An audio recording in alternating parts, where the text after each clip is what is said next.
Hello sir sir sir सत साहेब बोली बोली। हाँ, पिछले 20 दिनों से आपकी आवाज सुनने की तरस रहा था मैं। बात ऐसी है ना। हम्म। कैसा है कि हम किसके कॉल स्वीकारते हैं जो पहले पूरे वीडियो सुनता है, बराबर। और करेक्ट। वीडियो सुनते सुनते उसको जो प्राप्त होना है उसके मन के मुताबिक सही जो है। वो जैसा समझता है, हम्म। फिर उसको वो कुछ भी समझे, लेकिन हम्म। कुछ तो भी हुआ, करेक्ट। कुछ तो भी अनुभव हुआ, हाँ। तो फिर वो उस खुशी में कॉल करता है, बराबर। हाँ, सही तो है सर। और बात ऐसी है, फिर उसमें मुझे बोलने में भी आनंद आता है और वो जो पूछता है उसमें भी आनंद होता है, हम्म। क्योंकि उसने कुछ तो भी सुना होता है। अभी सही है। हम जो भी बोलते हैं या जो भी बातें होती है ये रिकॉर्डिंग होता है, और ये ऑनलाइन प्रोग्राम है। ऑनलाइन प्रोग्राम माने आप जो भी बोलेंगे या जो भी सवाल पूछेंगे, मैं सही है। जो भी जवाब दूंगा वो ऑनलाइन जाता है, बराबर। सही। सही है सर। तो इससे क्या होता है कि जो अभी मैंने आपके लिए वक्त दिया, जो 5 मिनट 10 मिनट आधा घंटा 1 घंटा जो भी, तो वो लोगों के लिए जाता है ना।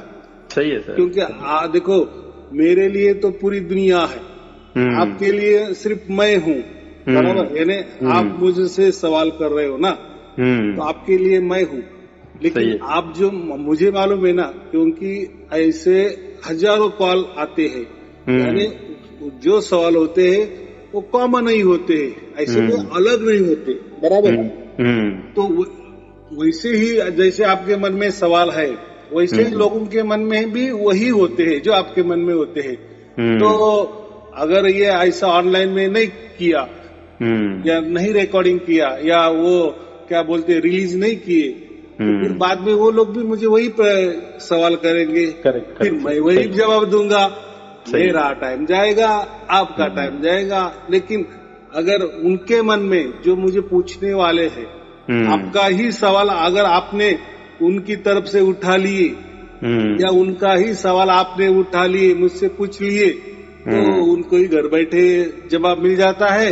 और वो हम्म। कॉल नहीं करते, कॉल हम्म। नहीं करते माने मेरा वक्त भी खराब नहीं होता, सही। उनको जो चाहिए जवाब वो मिल जाता है। तो ये एक सिस्टम है, और इसी सिस्टम से 3 बरस से चल रहा है, बराबर। सही। सही और है। देखो, आपको जो भी ज्ञान हो रहा है ना, ये तो हम्म। बातचीत से हो रहा है ना। मैं तो कोई प्रवचन नहीं करता। सही है सर। प्रवचन माने कैसा, सामने कोई रामायण लेना, हम्म। उससे जो है वो दोहे बताना, श्लोक बताना, उसका अर्थ बताना, कोई हम्म। गीता का ऊपर प्रवचन या किसी धर्म ग्रंथ के ऊपर प्रवचन, या खुद हम्म। का जो विचार है, खुद की जो कल्पना है, खुद ने कुछ इनोवेशन किया है, बस हम्म। वही बोलता रहता है, बोलता रहता है, और हम हम्म। सुनते रहते हैं। इसको बोलते हैं प्रवचन। लेकिन हम्म। लेकिन लेकिन मेरे कोई प्रवचन नहीं है, बराबर। सही है। सही है। मेरी है ये बातचीत, बराबर। सही है और ये सर। ऐसा क्यों? तो प्रवचन ये तो ज्ञान की गोष्ठी होती है, एक कथा कहानी हम्म। होती है।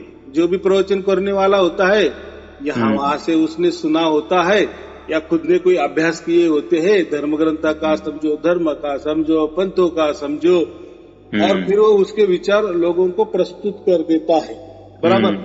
करेक्ट और बात करेक्ट। ऐसी है, जो परमात्मा होता है ना, वो हम्म। ऐसा कोई बातचीत से नहीं होता, कोई हम्म। ज्ञान की बातों से नहीं होता। अगर ऐसा हम्म। कुछ होता हम्म। तो जिसको ज्यादा ज्ञान, हम्म। जैसा हम कहते हैं ना कि आइंस्टाइन का 40 का उसका ये था ना, बुद्धिअंक, जो भी आईक्यू। कुछ होगा आईक्यू, हम्म।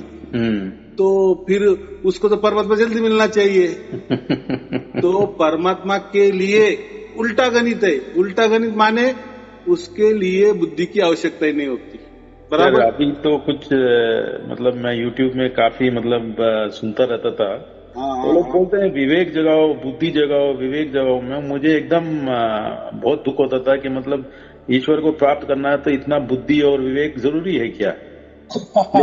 लेकिन आपके प्रवचन से मुझे एकदम आंसू आ गया मेरे मन से, कि लगता था कि मतलब इतना आसान है, भगवान इतने आसान से घर में ही मिल जाता है, और ये लोग इतना उसको कॉम्प्लेक्स बना देते हैं, बहुत कॉम्प्लेक्स बना देते हैं। बात ऐसी है देखो मूलतः ये लोग परमात्मा को एक वस्तु समझते हैं। जैसे वस्तु हमारे घर में होती है या दुकानों में भी मिलती है या हम दुकानों से ही खरीदी कर सकते हैं, वो होता है लेन देन का एक व्यवहार। जहाँ वस्तु आए वहाँ व्यवहार हो गया, बराबर। तो ऐसे ये लोग क्या करते हैं, परमात्मा एक वस्तु है और वो मेरे पास, वो क्या कहते हैं, मेरे पास है, यानी उन्होंने वस्तु माने कोई सीमित, बराबर। वस्तु माने हम उससे हाथ से ले सकते हैं, हाथों में ले सकते हैं, या हाथों से भी उसको स्पर्श कर सकते हैं, या आंखों से देख भी सकते हैं, या कानों से वो वस्तु सुन भी सकते हैं, जो भी हो। यानी ये जो वस्तु है ना, ये भौतिक आ गया, ये माने प्राकृतिक चीज आ गई। सही है सर। उसको किसी ने तो बनाया फिर, इसलिए वो वस्तु है ना। और जैसी वो बनी तो उसका भी कोई काल लिमिट होगा, उसकी कोई उम्र होगी, चाहे फिर लाखों साल हो गए, करोड़ों साल हो गए, लेकिन कभी न कभी उसका नाश हो गया, क्योंकि वो वस्तु है ना। तो वस्तु तो कोई भी निर्माण कर सकता है, या किसी ने भी अज्ञात किसी ने भी तैयार की है, तो अज्ञात है, हमें नहीं मालूम, ठीक है, लेकिन वस्तु बन गई ना। तो जो बन गई तो बिगड़ भी सकती है, बिगड़ती ही है। और ये प्रकृति भी बताती है ना भाई, जैसा रात होती है वैसा दिन भी होता ही है। तो अभी रात महत्वपूर्ण है कि दिन महत्वपूर्ण है, तो क्या समझना इसमें। वैसा श्वास हम लेते हैं, छोड़ते भी है, तो लेना महत्वपूर्ण है कि छोड़ना महत्वपूर्ण है। जैसे हम कहते हैं ना कि अंडा पहले की मुर्गी पहली। सही है सर। तो ये सब तर्क वाले विषय होते हैं। वस्तु का तर्क होता है, बराबर। ये वस्तु अच्छी है नहीं है, ये उसने ली थी, वो फलाने ने ली थी, वो अच्छी निकली थी, वो दूसरे ने, मेरे रिलेटिव ने दे, वो अच्छी नहीं निकली थी, इस कंपनी की अच्छी है, उस कंपनी के झूठी है, वगैरह वगैरह। यानी वस्तु का तर्क किया जा सकता है, लेकिन परमात्मा कोई वस्तु नहीं है, इसलिए वो तर्कों में नहीं आती। तर्क माने बुद्धि, सही है, बुद्धि से ही तर्क होता है कि नहीं। सही है सर। अगर ऐसा होता तो मैं आपने अभी कहा ना, तो जो बुद्धिमान लोग हैं ना उनको ही परमात्मा मिलता, और जो बुद्धू लोग है, अज्ञानी लोग है, जो भावुक लोग है, उनको नहीं मिलता, बराबर कि नहीं। लेकिन बात ऐसी है, परमात्मा ये जो है वो कोई बुद्धि का भी खेला नहीं है, और जो निर्बुद्धि है, जिसको अकल ही नहीं है, उसका भी खेला नहीं है, बराबर। यानी ये हमारे तर्क में आ ही जाने वाला नहीं है। जैसा कोई निर्बुद्ध है तो वो भी हमने तर्क किया ना कि अरे उसको बुद्धि नहीं है, यानी वो भी एक तर्क ही हो गए ना। अरे उसको बहुत बुद्धि है, ये भी एक तर्क ही हो गए ना। यानी ये इसमें परमात्मा आने वाला नहीं, माने वो कोई वस्तु नहीं। तो ये लोगों ने क्या किया, गुरुओं लोगों ने उसको वस्तु बना दी। बराबर, मेरे पास आ जाओ, मैं आपको बता दूंगा। तो कोई ट्रिक बता देते, देखो वो तो ऐसे करते हैं ना, नाम दीक्षा का प्रोग्राम, इतना फलाना तारीख को हमारे गुरुजी आपके शहर में आने वाले हैं, ऐसे ऐसे हॉल में आने वाले हैं, वहाँ सत्संग होगा, वहाँ नाम दीक्षा का कार्यक्रम होगा। बराबर, नाम दीक्षा माने वो गुरु कोई तो भी नाम देने वाला है। या कोई गुरु नहीं घूमते, उनका कोई पंडाल रहता है या फिक्स कोई जगह रहती है, उसको हम आश्रम बोलते हैं। वहां भी वो लिखते हैं कि जिसको राम नाम लेना है, राम नाम नहीं, वो तो राम नाम, वो तो कुछ भी उनके पास है, उसको कुछ भी लेबल लगा देते हो, बात अलग है। हमारे पास 4 शब्द है, हमारे पास राम नाम है, हमारे पास ऐसा नाम है, वैसा नाम है, वगैरह वगैरह। लेकिन यानी वो भी एक वस्तु हो गई ना, कुछ तो भी आप देते हैं। सही है सर। और कोई तो भी लेता है, माने क्या, वो वस्तु भी हो गई ना। एक विचार भी एक वस्तु ही हो गई। कल्पना ये भी वस्तु हो गई ना। सही है। कुछ भी हुआ, यानी जो भी शरीरों से, आंखों से, कानों से, हाथों से, शरीर की इंद्रिया से जो भी कुछ होता, वो वस्तु की ही एक निर्मित होती है। चाहे वो दिखने वाली वस्तु हो या बगैर दिखने वाली वस्तु हो, लेकिन उसकी जांच हो सकती है, बराबर। यानी कल्पना भी क्या एक वस्तु है ना, कल्पना भी हम निर्माण करते हैं। सही है सर। देखो कोई आर्किटेक्ट होता है, तो अगर हमको कोई बंगला बनाना है तो पहले वो कल्पना करता है इनको ऐसा, इनकी इतनी जगह है तो ठीक है, इतने कमरे बैठेंगे, ऐसा कमरा वैसा कमरा, दूसरा मंजिला ऐसा होगा वगैरह वगैरह, वो करके हमको सामने रख के देता है। देखो ये इसी प्रकार के बंगले आपके तैयार हो गए, कौन सा मॉडल आपको पसंद है। तो उसने कल्पना की ना पहले, सही है सर, उसने जगह देख ली और फिर कल्पना की कि इसके ऊपर कैसा बंगला होगा। यानी वो कल्पना भी एक वस्तु ही हो गई, विचार भी का वस्तु ही है। तो मन भी वस्तु है, शरीर भी वस्तु है। कुछ वस्तु दिखने वाली होती है, कुछ वस्तु नहीं दिखने वाली होती है। लेकिन जिसका भी हम क्या करते हैं, प्रकृति में अनुभव करते हैं ना। देखो अनुभव भी एक वस्तु है, लेकिन अनुभव कैसा होता है, लेकिन परमात्मा का जो अनुभव होता है ना, वो परमानेंट होता है, हमेशा के लिए होता है, अनंत काल के लिए होता है। इसलिए और वो जो अनुभव होता है ना, वो कालातीत होता है, इसीलिए परमात्मा को अकाल कहा है। बराबर कि नहीं? सही है। और काल माने समय, वो समय के अंदर नहीं हो सकता है। अगर कोई बोलेगा कि मैं ध्यान में बैठ जाता हूँ और अलग अलग अनुभव करता हूँ, 5 मिनट के लिए करता हूँ, आधा घंटे के लिए करता हूँ, 1 घंटे के लिए करता हूँ, तो वो कोई परमात्मा का अनुभव नहीं हो सकता। वो मन का अनुभव हो सकता है, चाहे उसमें आपको आनंद भी आ सकता है, शांति भी मिलती होंगी, या आपके मन के हिसाब से जो भी, लेकिन आप उसको जो परमात्मा का नाम दे रहे हैं ना, वो गलत है। क्योंकि आप जब ध्यान से उतर जाते हो, यानी बाहर आ जाते हो, तो वो अनुभव रहता है क्या? नहीं रहता ना। सर मैं इसीलिए मैं आपसे फोन किया था इस बार। हाँ, क्योंकि जो आपने अभी शब्द कहा है ना कि मतलब जो अनुभव जो होता है, मतलब जब आप लोग कुछ करते हो तब रहता है, उसके बाद खत्म हो जाता है। खत्म। तो इसमें क्या है कि मैं पिछले 27 साल से एक इसमें मैं हूँ। वो एक इंडोनेशिया से है, उसका नाम है सुबुद। हाँ, जो भी हो। हाँ, इसमें क्या है कि ना सर कि मतलब इसमें भी वही है जो मतलब जो आप कुछ जो बताते हैं ना कि मतलब परमात्मा जो है वो उसको मन और बुद्धि से मतलब कर नहीं सकते हैं, तो वो अलग है। उसमें ये इसमें भी उसमें कुछ है, उसकी तो वैसा ही है। लेकिन क्या है कि ना मैं इसको क्या करते हैं कि मतलब हफ्ते में आधा घंटा 2 या 3 बार से ज्यादा नहीं करना चाहिए बोलते हैं। तो वही मैं पिछले 27 साल से कर रहा हूँ। लेकिन क्या है कि ना कि मतलब वो आधा घंटा करता हूँ ना, उसके बाद फिर से एकदम नॉर्मल सी आ जाता है, फिर बाद में मजा नहीं आता है। वो उसमें कंटिन्यूटी नहीं है। जो आप बोलते हैं ना, इसमें सार शब्द मिलने के बाद जो कंटिन्यूटी है मरते दम तक, और उसके बाद भी अगर क्या होगा मुझे मालूम नहीं है, लेकिन एक कंटिन्यूटी है कि ये हमेशा के लिए है हमारे साथ। शायद मन में कितने भी प्रकार के दुख हों, लेकिन फिर भी जब आप कहते हैं, आपके प्रवचन जब मैं सुनता हूँ, वो आप जब बोलते हैं ना, मैं आनंद में ही आनंद में हूँ, तब मुझे ऐसा लगता है कि मैं क्या पापी हूँ जो मुझे अभी तक सार शब्द नहीं मिला है। तो उसका कुछ गाइडेंस कुछ दीजिए ना आप। अभी तक बात ऐसी आपने जो कहा ना कि मैं थोड़ी देर के लिए भी करता हूँ, तो आप एक पक्का ख्याल रखो, जो भी हमारे से होगा,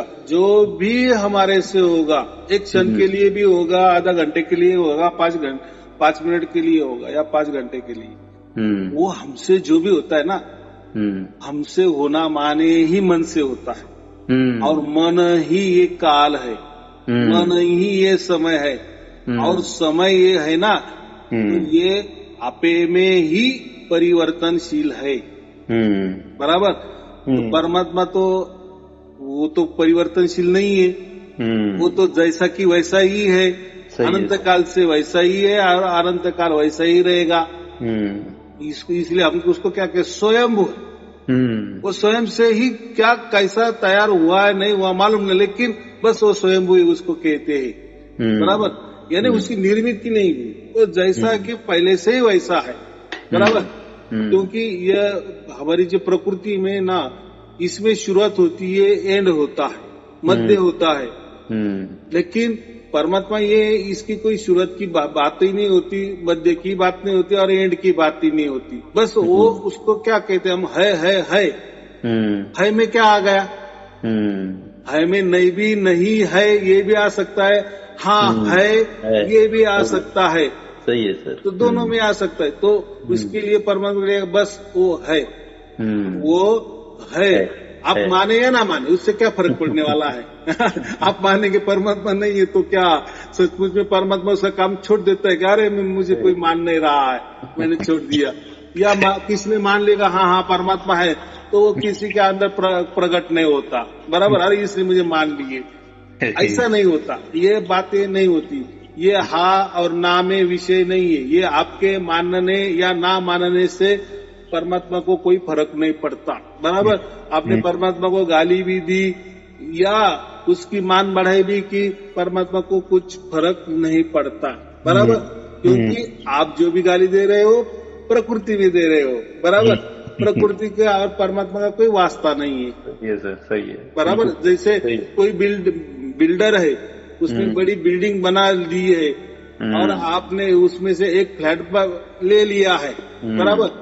और उस फ्लैट में आप रह रहे हो, बराबर।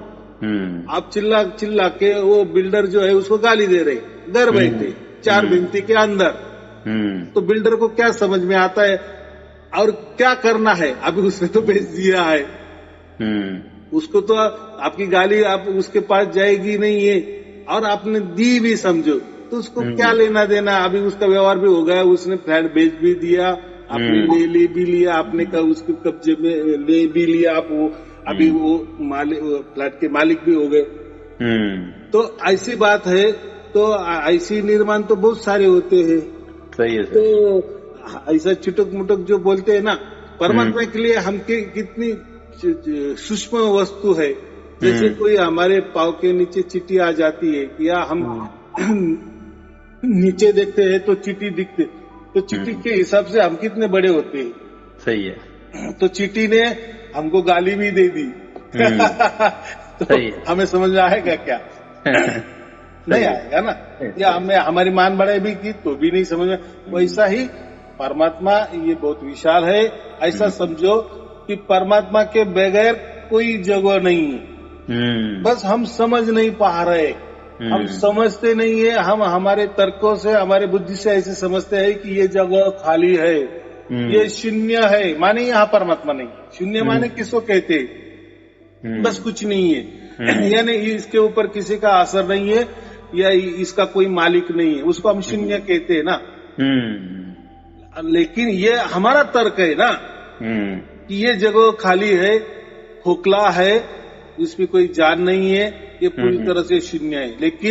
लेकिन परमात्मा शून्य नहीं है। माने ये शून्य हमने निर्माण किया है।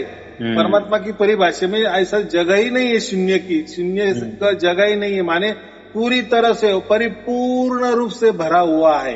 यानी ऐसा समझो कि पूरा जो विश्व है, पूरा अनंत ब्रह्मांड है, ये परमात्मा में डूबे हुए है।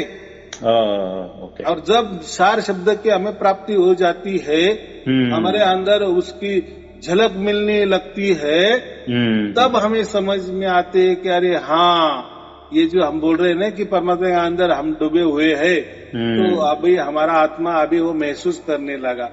अभी इसके पहले क्यों नहीं हुआ? तो मैं क्या कहता, आपका भाग्य नहीं था, बराबर। या आप अज्ञानी थे या आपको जरूरत ही नहीं थी, समझो। ये भी बात होती है ना। जैसे हमने 10 लोग इकट्ठे किए तो उनको परमात्मा के बारे में पूछा तो बोले क्या फालतू बातें कर रहे हो और क्या लेना देना है परमात्मा से? अभी हमारा रोजमर्रा का जीना रहने की पड़ी है, बराबर कि नहीं? खाने की पड़ी है, आप क्या बात कर रहे हो? कोई जरूरत नहीं किसी की। लेकिन देखो, उसकी जरूरत हो ना हो, उसका काम तो हो रहा है ना। अनंत ब्रह्मांड बराबर चल रहे हैं ना। सही है सर। किसी को माने ना माने, उनके रेंज में उनका जो भी नियम होगा, नियम है नहीं है वो भी मालूम नहीं है, लेकिन कुछ तो भी है, चल रहा है, बराबर चल रहा है, बराबर।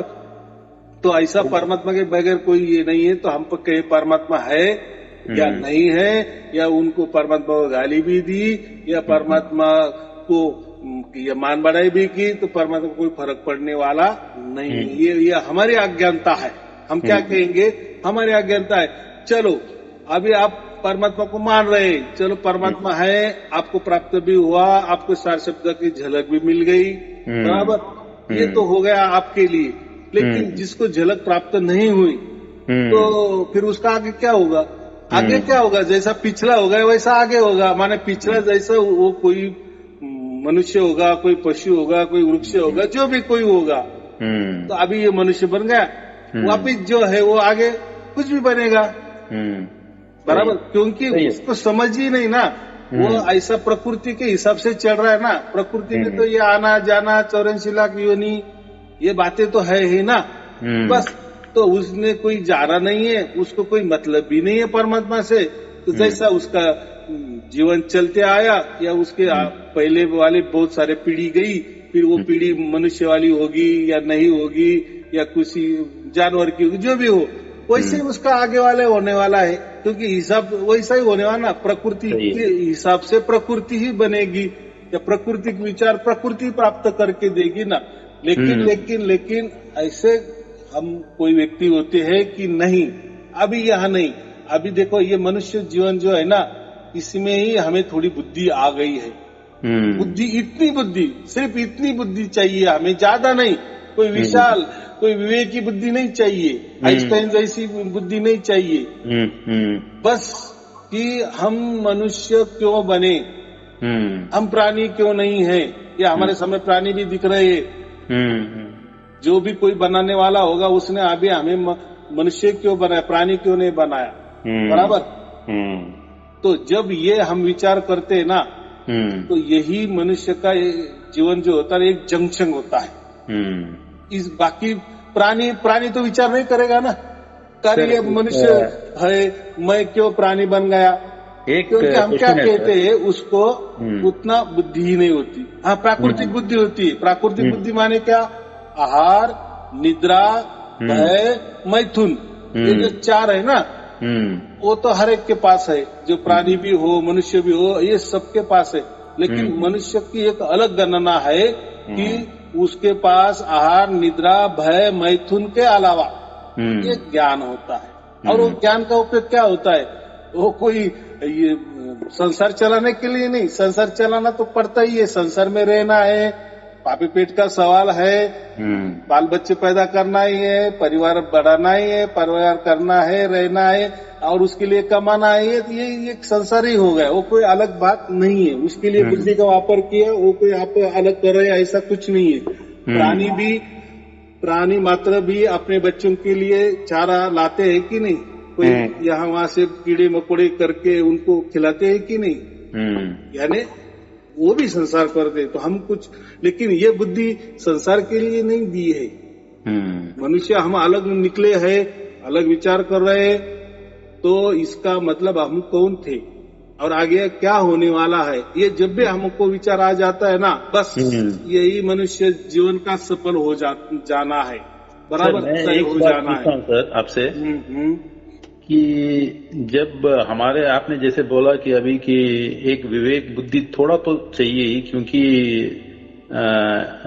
बार बार हम लोग किसी दूसरे योनि में नहीं जाएंगे, तो हम लोगों को यहाँ से कहाँ जाना है। लेकिन ये भी प्रकृति में ही आ जाता है ना, ये जो सोच जो है आप बोल रहे हैं, वो भी प्रकृति में ही आ जाता है। जबकि हम लोग जो हैं, जब सृष्टि जब शुरू हुआ या उससे पहले जो था, हम भी अपने पिता के साथ ही थे, पर हम लोग यहाँ पे गलती से आ गए हैं। लेकिन हम लोगों को बुलाना अपने पिताजी का कर्तव्य होता है ना। फिर बाद में हमको क्यों प्रकृति का जो ये है बुद्धि या विवेक लगाना चाहिए, क्यों अपने आप बुलाता नहीं? बराबर कहा ना, ये मैं क्या कहा, थोड़ी बुद्धि, कितना कहा मैंने, ज्यादा विवेक की आइंस्टाइन जैसी बुद्धि नहीं चाहिए, ऐसा मैंने कहा, थोड़ी बुद्धि।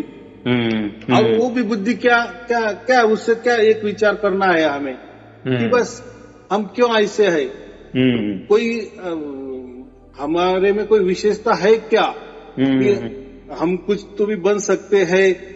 अगर हमने नहीं कुछ विचार किया तो जो है तो वो तो चलने वाला है ना प्रकृति के लिहाज से। तो इसीलिए आप जो कह रहे ना कि ये भी एक विचार ही आ गया, ये भी एक नश्वर ही है ना। हाँ, नश्वर है, लेकिन देखो अगर ये मनुष्य, हम तो अलग थोड़े से बने हैं ना, तो इसमें थोड़ा हम विचार कर रहे हैं कि हम, ये प्रकृति है, प्रकृति माने शरीर, शरीर माने ये जो प्राणी मात्र है ना, वो कोई आत्मा वगैरह नहीं मानते, बस शरीर को ही सब कुछ मान लेते हैं। ओके, बराबर।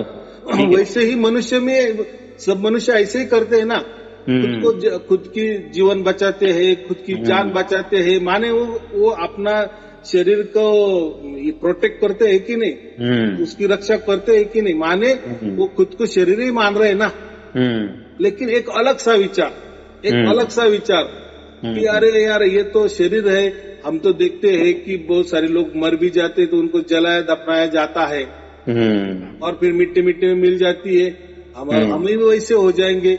लेकिन नहीं, फिर मैं क्यों ऐसा विचार कर रहा हूँ, मैं अलग हूँ, नहीं ये कुछ तो भी अलग है, मैं बोल सकता हूँ, मैं विचार भी कर रहा हूँ ना, क्योंकि ये बहुत विशाल विचार हो गए ना कि मैं अलग हूँ, शरीर से मैं अलग हूँ, यानी प्रकृति से अलग हूँ, यानी ये प्रकृति मेरी कोई माँ नहीं है, या जो काल है ये कोई मेरा बाप नहीं है, या कोई ये ब्रह्म जो मेरा बाप नहीं है। देखो ब्रह्म ही प्रकृति है, माया भी प्रकृति है, सब कुछ प्रकृति है। लेकिन फिर हमारा लगाव क्यों नहीं हुआ? अगर हमारा लगाव होता प्रकृति से तो फिर हम परमात्मा की बातें क्यों करना, क्यों, कुछ की जरूरत नहीं ना। हमको मालूम है कि हम ऐसे मानव बन गए, मर जाएंगे, वापिस कोई तो बन जाएंगे, क्या करना है, कुछ भी बनेंगे। ये प्रकृति के विचार आ गए ना, क्यों इतना बेहतर। लेकिन जब हम ये विचार करते हैं कि हम मनुष्य बने हैं, कुछ तो भी बाकी शरीरों से यानी बाकी प्राणियों से, कीड़े मकोड़े जो भी हो, पशु पंछी से अलग बने हैं, तो थोड़ा विचार करना है हमें, बस हम अलग है। फिर हमारा माँ बाप कौन है, बराबर। अगर हमें माँ बाप के अगर हमको ढूंढना नहीं है तो फिर हम तो जैसे प्रकृति में आए वैसे आगे भी प्रकृति में रहेंगे, उसमें क्या यानी वैसे हम 84 लाख योनि कहते हैं ना। लेकिन यहाँ मनुष्य जीवन में यही विचार होता है कि बस जब उसको समझता है ना कि मैं प्रकृति नहीं हूँ, मैं मन नहीं हूँ, मैं शरीर नहीं हूँ, मैं ये सबसे अलग हूँ, बराबर। ये जब समझता है कि मैं शाश्वत हूँ, मेरा नाश नहीं होता, मैं ये शरीर बदलता हूँ, इतनी बुद्धि भी आ गई ना, उसको आत्मज्ञान कहते हैं कि मैं आत्मा हूँ। ये हो गया आत्मज्ञान। आत्मज्ञान माने कोई नई बात नहीं है, कोई बहुत बड़ा विचार नहीं है, बस मैं ये शरीर नहीं हूँ, ये मैं मन नहीं हूँ, ये मैं प्रकृति नहीं हूँ, बस ये जो भी मैं आंखों से दिख रहा हूँ ये मैं नहीं हूँ, जो भी मैं कानों से सुन रहा हूँ ये मैं नहीं हूँ, मैं ये किसी में नहीं हूँ। उसको ही वेदों ने कहा है नेति नेति, नहीं मैं ये नहीं हूँ, मैंने नेति नेति, नकारते जाओ, फिर आखिर में क्या रह जाएगा, हम ही रह जाएंगे, खुद ही रह जाएंगे, स्व ही रह जाएंगे, उसको हम आत्मा कहते, बाकी कुछ नहीं। ये हो गया आत्मज्ञान। फिर अभी ये आत्मा तो समझ में आया, इसका बाप भी होगा। तो मैंने कहा ना, जब प्रकृति में थे तो हम प्रकृति को हमारे माता पिता समझते थे ना, लेकिन अभी तो हमका तो थोड़ा विचार तो अलग आ गया ना, आत्मज्ञान तो हो गया ना कि हम आत्मा है, तो फिर आत्मा का तो कोई बाप होगा कि नहीं, परमात्मा। सर एक मिनट सर, बस यही जो है ना, यही विचार जब हमारे को आता है वही हमारा भाग्य हो जाता है, उदित हो जाता है, और वही परमात्मा को समझता है। और परमात्मा जहाँ भी होगा, जिस जगह होगा, बस तुरंत उसका वो अनुभव हमें कर देता है। हो गया, मिल गया सार शब्द, उसकी अनुभूति होने लगती। इतना ये सहज है, इतना सहज है, इतना सहज है। बोलो सर। अभी क्या है कि मतलब काफी महर्षि वगैरह हुए हैं, जैसे मैं नाम तो लूंगा ही थोड़ा, एक भगवान रमन महर्षि, वो भी बोलते हैं कि मैं कौन हूँ, पर उन्होंने भी मतलब इतना आनंद प्राप्त कर लिया, उसके बाद उन्होंने मुख से कुछ बोल के किसी को कुछ गाइडेंस नहीं दिया है। वो क्या चीज है सर? वो देखो, उन्होंने कोई अलग किया ऐसा कुछ नहीं है। अब जैसे अभी वो जो विचारक है, तो ऐसे लाखों विचारक है, उन्होंने पुस्तक उनकी किताबें भी निकली है, ऐसे लाखों विचारक है, उन्होंने धर्म भी स्थापन किए, पंथ भी स्थापन किए। धर्म माने क्या है, एक विचारों का भी इकट्ठा है ना। धर्म माने क्या है, एक प्रकार का अनुशासन है ना, एक प्रकार के नियम ही है ना, बाकी कुछ नहीं। वैसा उन्होंने एक विचार रखा ना, बस मैं कौन हूँ, ऐसा ऐसा करते चलो, सबसे न करते चलो, जो भी कुछ भी बच जाएगा वो स्व होगा। स्व माने आत्मा। बस ये भी हमें समझ में आ गया है ना। क्या होता है कि आत्मा जब हमें मालूम हो जाता है कि हम आत्मा है, तो बस उसी तुरंत यानी ऐसा समझो कि फिर परमात्मा और हमारे आत्मा में निरंतर हो जाता है। यानी कोई ये क्या बोलते खाली जगह नहीं होती आत्मा और परमात्मा में, निरंतर हो जाता है।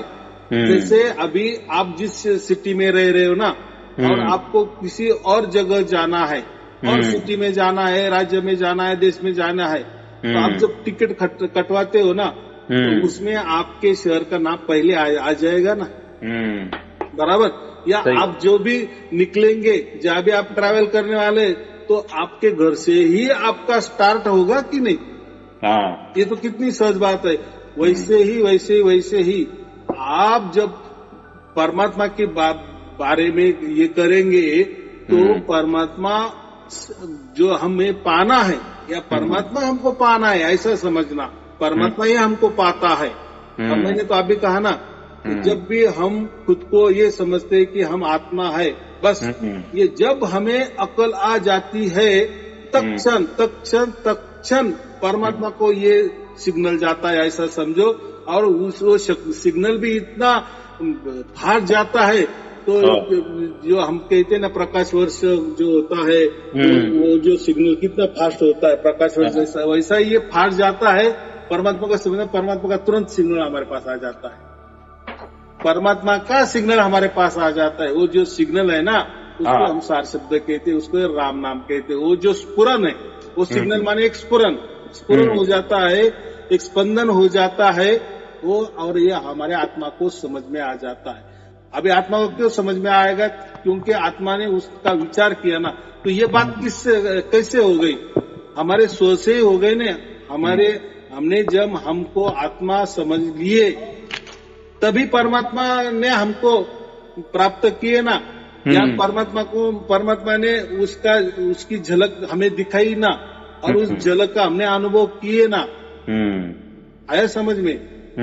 लेकिन वो कहाँ से शुरुआत हो गई? हमारे से हो गई ना, इस आत्मा से हो गए ना। तो बाद में क्या हो गया? बाद में लोगों ने बस परमात्मा की जगह आत्मा को ही सब कुछ मान लिए। यानी ऐसा समझो कि मैंने अभी कहा ना कि जब आत्मा को ये समझ में आ जाता है कि बस मैं ही मैं हूँ, ये प्रकृति में मेरे अलावा कोई नहीं है, ये जब उसको समझ में आता है, यानी ये प्रकृति का मेरा कोई रिश्ता नहीं है, मेरा अलग ही रिश्ता है। तो बाप तो उसके साथ ही है ना, उसके बाजू में बैठा है ना। तो परमात्मा को पहली खबर मिलती है कि मेरे बच्चों की अकल ठिकाने आ गई, इतना ही समझता है उसको। इसलिए मैं कहता हूँ कि हमारा भाग्य जग गया।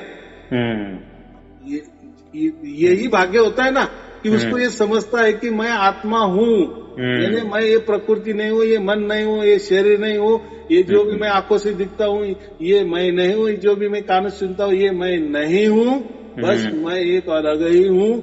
जब मुझे ये अलगपन मुझे समझ में आता है, ये जब स्वस्वरूप की मुझे जानकारी हो जाती है ना, उसी क्षण परमात्मा को तुरंत खबर जाती है, ऐसा समझो। और परमात्मा की झलक हमारे अंदर आती है। फिर ये झलक क्यों आई? तो उतनी हमारी बुद्धि परमात्मा जैसे आ गई।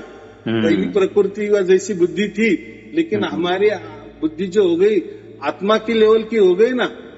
हमने अलग विचार किए ना कि प्रकृति का कोई संबंध नहीं। तो ये ऐसा एक, अभी देखो परमात्मा के बारे में कोई भी कुछ वर्णन नहीं कर सकता है। ऐसे वर्णन वो बहुत किए परमात्मा के बारे में, आत्मा के बारे में धर्म बन गए, बराबर। आत्मा परमात्मा के बारे में बहुत वर्णन किए, पंथ बन गए, तो ऐसे विचारवंत भी हो गए। ये तो मैं एक आपको थोड़ा सा कथा कहानी बोल के समझा रहा हूँ। तो हमको जहाँ भी परमात्मा प्राप्त करना है ना, तो आत्मा से ही जाना पड़ता है। लेकिन आत्मा ये हमारे अंदर बंदिस्त है, ये पंच तत्वों के अंदर बंदिस्त है, प्रकृति का अंदर बंदिस्त है। हम कहीं नहीं जा सकते। बस जब हमारा विचार हो जाता है ना उस टाइप का, ये ही विचार परमात्मा को समझता है, ऐसा समझो। वो जो कुछ प्रणाली हो, कैसी हो, वो भी उतना विचार नहीं कर सकते ना, क्योंकि ये बुद्धि हमारी प्रकृति है ना। हो सकता है आपको उसकी अनुभूति आ भी गई, तो मैं जो भी बोल रहा हूँ उतनी बुद्धि आपको नहीं होगी, आपकी अलग कोई बुद्धि होगी। बुद्धि नहीं माने मेरा ही विचार आपको समझ में आना चाहिए, तो ही आप बुद्धिवान हो, और मेरा विचार आपको समझ में नहीं आए तो आप बुद्ध हो, ये बात नहीं। देखो, जैसा कोई ड्राइवर होता है तो उसकी बुद्धि ड्राइविंग में ज्यादा होती है, कोई इलेक्ट्रॉनिक का बच्चा होता है उसकी बुद्धि इलेक्ट्रॉनिक में ज्यादा होती है, किसी की मैकेनिकल में ज्यादा होती है, तो कोई साइंटिस्ट अलग ऊपर वाला ही आकाश का देखता है, तो अलग अलग बुद्धि है ना। तो वो कम बुद्धि दूसरा कम बुद्धि वाला होता है, ऐसा नहीं, क्षेत्र अलग अलग। वैसा ही हो सकता है। मैं जो भी बता रहा हूँ, जो कहानी बता रहा हूँ, आपको थोड़ा समझ में नहीं आएगा, लेकिन आपको जो अनुभव आ रहा है या हो रहा है, सार शब्द का अनुभव आपको जो हो रहा है ना, वो होना महत्वपूर्ण है। हो सकता है मेरा कथा कहानी में आपको थोड़ा अलग लगे, या आप कोई उसके बारे में कथा कहानी बना लेंगे आपके हिसाब से, और वो आपको समझ में आ गए। इसमें महत्वपूर्ण क्या है, हमने परमात्मा को पा लिए कि परमात्मा ने हमको पा लिए, ये इसमें कोई महत्वपूर्ण नहीं है। बस हम जहाँ भी है, हम जो आत्मा है, ये हमारा जो स्व है, हम जहाँ भी है, तो वहाँ हमें परमात्मा की झलक मिली ना, ये महत्वपूर्ण है। उसके लिए हम कहीं गए नहीं। और इसके उल्टा ही ये गुरुआ लोग करते हैं ना, कि यहाँ ध्यान टिकाओ, वहाँ ध्यान टिकाओ, परमात्मा वो होता है, परमात्मा ब्रह्मरंध्र में होता है, उसके ऊपर होता है, ब्रह्म कमल में होता है, तो ये लोग ठिकाना बताते हैं। तो परमात्मा का मैंने क्या कहा, ऐसा ठिकाना ही नहीं कि जहाँ परमात्मा नहीं है, तो आप क्या ऊपर नीचे की यहाँ वहाँ की बातें कर रहे हो, यानी उनकी बुद्धि वो नहीं चल सकती। और वो जो भी ये बातें करते हैं ना, ठिकाना बताते, वो आत्मा तक ही सीमित है, बस उनको आत्मा के सिवा कुछ मालूम नहीं, ऐसा समझो। उनको ना कोई उनकी झलक भी मिल जाती है, और कोई मिल भी जाती है तो उनको समझ में भी नहीं आता, बस वो बोलते हैं कि बस आत्मा ही आत्मा है, अंदर बाहर ऊपर नीचे आत्मा के सिवा कुछ भी नहीं है। लेकिन बात अलग है, अरे जो आत्मा अनुभव कर रहा है ना, फिर वो किसका अनुभव कर रहा है? अभी देखो, आप और मैं अलग हूँ ना, मैं बोल रहा हूँ, आप समझ रहे हो, या आप जो भी कुछ बोल रहे हो मैं समझ रहा हूँ ना, तो हम एक दूसरे का अनुभव कर रहे हैं ना। हाँ सर, कि आप ही आप हो, आप ही अनुभव कर रहे हो, आपको ही लग रहा है कि साई अरुण जी बोल रहे हैं और मैं सुन रहा हूँ, ऐसा होता है क्या? या मैं ऐसे भी सुन रहा हूँ, कोई दूसरा नहीं है, बस कोई किसी ने तो भी अलग नाम ले लिए कि मैं आपको कुछ पूछने वाला हूँ, कोई सवाल करने वाला हूँ, बस मैं ही हूँ, ऐसा होता है क्या? सही है सर, प्रकृति में भी नहीं होता। तो चलो वो भी अगर नहीं है, लेकिन अनुभव कैसा हो रहा है फिर हमारे आत्मा को? वो जो सार शब्द का स्पंदन है, स्फुरन है, जो आपे आप हो रहा है, हमने कुछ किए नहीं है। मेरे जितने भी प्रवचन है, तो उसमें मैंने कहीं किसी को मंत्र नहीं दिया, किसी को विधि नहीं बताई, किसी को साधना नहीं बताई, किसी को बंधन में नहीं लगाया, किसको कुछ भी करने को नहीं कहा। मैंने क्या कहा, बस आप काम करते चलो, आप काम करते चलो, जो भी आपका रोजी रोटी का काम है उसको प्राप्त होना है, वो हमें प्राप्त करेगा। आप प्राप्त करने की कोशिश मत करो, क्योंकि आपसे कुछ होने वाला नहीं हो, बराबर? आप ही तुरुंग में हो, आप ही बंदिस्त हो, और छलंग मार रहे हो कि मुझे यहाँ जाना है, वहाँ जाना है। अरे भाई, पहले तो आप पहले से ही बंद हो ना, तो कैसे आप अमेरिका जा सकते, या वहाँ जा सकते हैं, या आपके गांव जा सकते? नहीं जा सकते। नहीं, ये कितना सिंपल, व्यवहार में भी नियम है ना। तो आध्यात्म का नियम का कोई अलग तो नहीं होगा ना।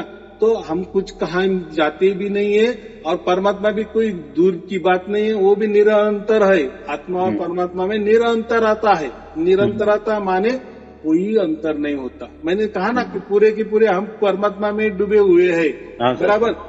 लेकिन हम अनुभव नहीं करते, इतना ही होता है, बराबर कि नहीं? अभी ये जो हवा है, आपके सामने भी हवा है, तो आपको कोई गाना बिना सुनाई दे रहा है? उसमें नहीं सुनाई दे रहा है ना। लेकिन आप जैसे ट्रांजिस्टर लाते हो, कोई रेडियो लाते हो, तो कोई ठेसर लग जाता है। सही है। अरे ये कहाँ से आ गया? यानी कहीं से तो भी वो आ रहा है, लेकिन उसके लिए वो ट्रांजिस्टर की जरूरत थी, वो मशीनरी की जरूरत थी, वो वस्तु की जरूरत थी। बराबर, उसने बराबर वो सिग्नल पकड़ लिए, रेडियो का सिग्नल, और आप गाना अभी सुन रहे हो। इसके पहले तो हवा वही थी, बराबर, लेकिन वो हवा में आप कान लगाए थे तो आपको गाना सुनाई दे रहा था क्या? नहीं दे रहा था। हाँ सर। लेकिन जैसे रेडियो आपने लाया, स्टेशन घुमाए, आपको रेडियो सुनने में आया। ये उदाहरण दे रहा हूँ। वैसा ही हम परमात्मा में डूबे हुए हैं। कोई परमात्मा में हमारा अंतर नहीं है, निरंतर है, नहीं इतने चिपके हुए हैं। जैसे एक माँ को एक बच्चा चिपक जाता है तो उसमें कोई अंतर होता है क्या? लेकिन अंतर क्या होता है? माँ की जगह है, बच्चा की जगह है। ये लोग समझते नहीं है, यहाँ गड़बड़ हो जाती है। और जिसको उसका अनुभव ही नहीं हुआ, ज्ञान है, ज्ञान माने ये जो हम बोलते हैं ना, कथा कहानी सुने उन्होंने, बहुत सारे पुस्तकें भी पढ़ ली, बराबर, प्रवचन भी बहुत सारे सुन ले, तो फिर उसमें वो गड़बड़ हो जाती है और आत्मा और परमात्मा को एक कर देते हैं। तो मैंने अभी ये जहाँ कहा ना कि हम परमात्मा में डूबे हुए हैं, बस हम आत्मा, उसका झलक जब हमें मिल जाती है तो उसका जो अनुभव होता है तो कौन करता है? हमारा आत्मा ही करता है ना। और जो झलक होती है वो परमात्मा होता है। इतनी सहज बात है। तो परमात्मा अभी कहाँ से आ गया आत्मा के बीच में? या आत्मा ही वहां गया? तो कोई कहाँ कुछ गया नहीं है, बराबर।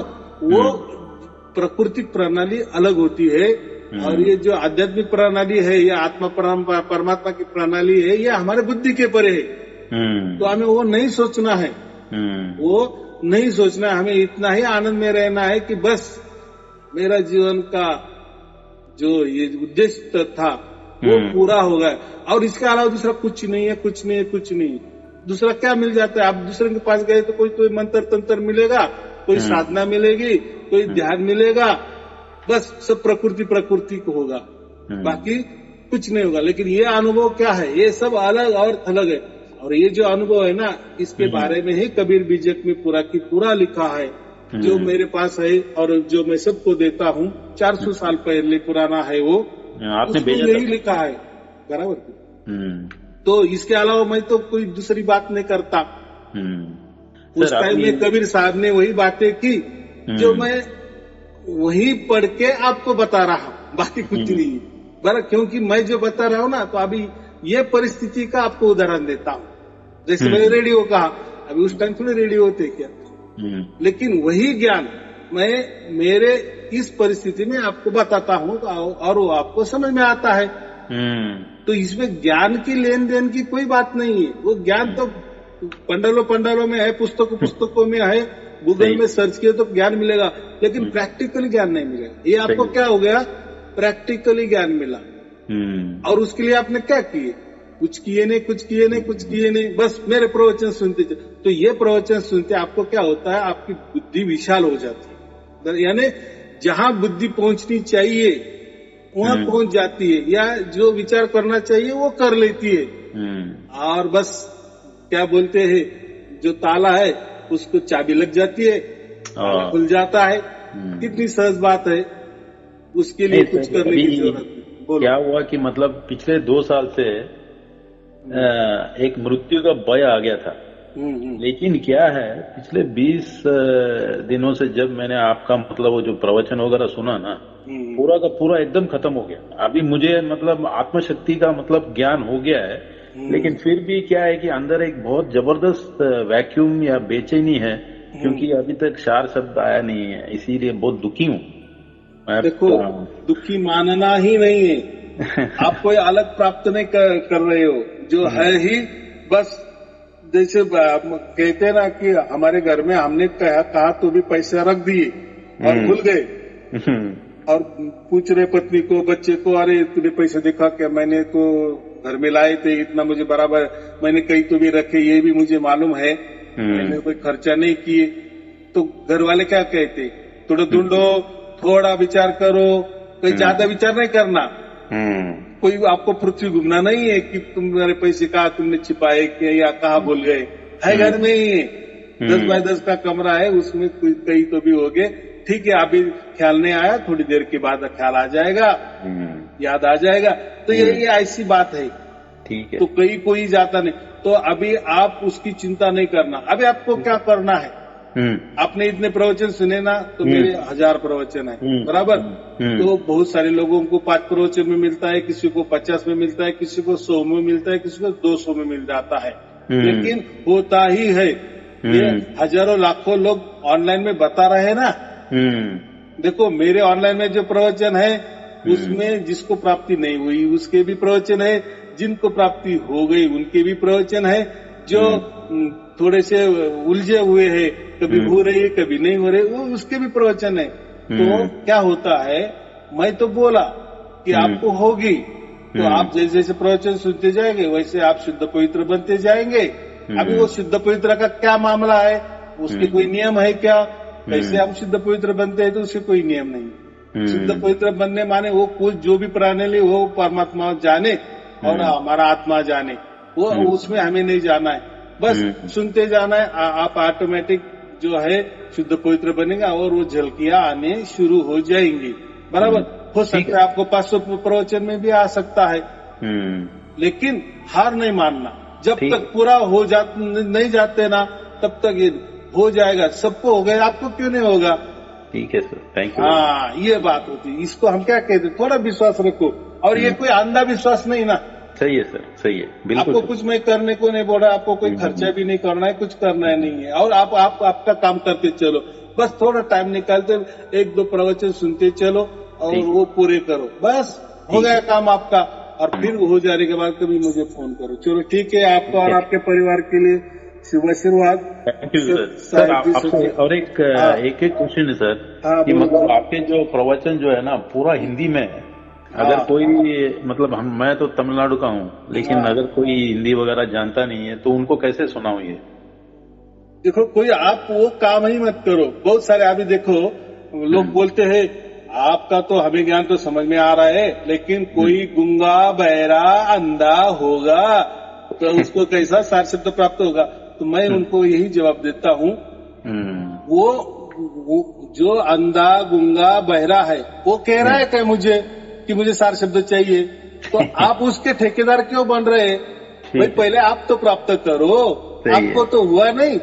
तो ये जो चमकोगिरी लोग बोलते हैं ना, हम चमकोगिरी कहते हैं हम उसको, अतरंगी, ये ऐसे सवाल उठाते। उनको कोई सार शब्द का लेना देना नहीं होता, बस उनको ऐसा सवाल रखना होता है कि अभी देखो अभी गुरुजी कैसे फंस जाएंगे मेरे इसमें, सुनाओ गुरुजी, जो अंधा है बहरा है गूंगा है उसको कैसे सार शब्द की प्राप्ति।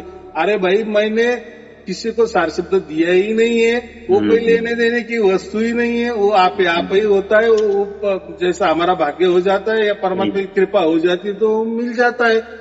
सही है सर। तो मैं आपको भी नहीं दे सकता सार शब्द, और वो बेचारा जो ये है उसको मैं कैसा दे दूंगा। और वो भी जाने देना उसकी चाहत है क्या, चाहत तुझे है ना, तू पहले प्राप्त कर लेना, या तुझे हो गई तुम्हारा देखो हम अकेले आए हैं, अकेले जाने वाले हैं, अकेले का हिसाब होने वाला है। और जो भी हम दूसरों के लिए सोचते हैं ना, वो सोचना तो बहुत अच्छी बात है, दूसरे के लिए भला सोचना ये तो बड़े दिल वालों की बात है। लेकिन अब की बात नहीं, अब की बात तो हमारे पे लग गए है ना, दाव हमारे ऊपर चल रहा है ना, माने हम तो मिला नहीं है, पहले हम प्राप्त करें, फिर बड़ा दिल करके लोगों का सोचेंगे, बराबर की नहीं है ना। पहले हम विश्वास प्राप्त करें फिर दूसरों को बोलो। अगर आपको नहीं प्राप्त हुआ ऐसा समझो चलो, तो आप कौन से मुंह से लोगों को बताएंगे। सही है सर। उस आपके वाणी में वो ताकत नहीं होगी, बराबर की नहीं। हाँ सर, ये बात है। चलो ठीक है, आपको और आपके परिवार के लिए शुभ आशीर्वाद। थैंक यू साहिब जी, सत साहिब जी, सत सर। आप थोड़ा परमात्मा से प्रार्थना कीजिए सर मेरे के। हाँ देखो ये हमारी बातचीत हो गई ना, बस तो हर इसमें मेरा शुभ आशीर्वाद रहता, तो किसके लिए रहता है, सबके लिए रहता है, उसमें आप हो ना। चलो ठीक है, शुभ आशीर्वाद। सत साहिब जी, सत साहिब जी, सत साहिब। बहुत बहुत धन्यवाद, थैंक यू।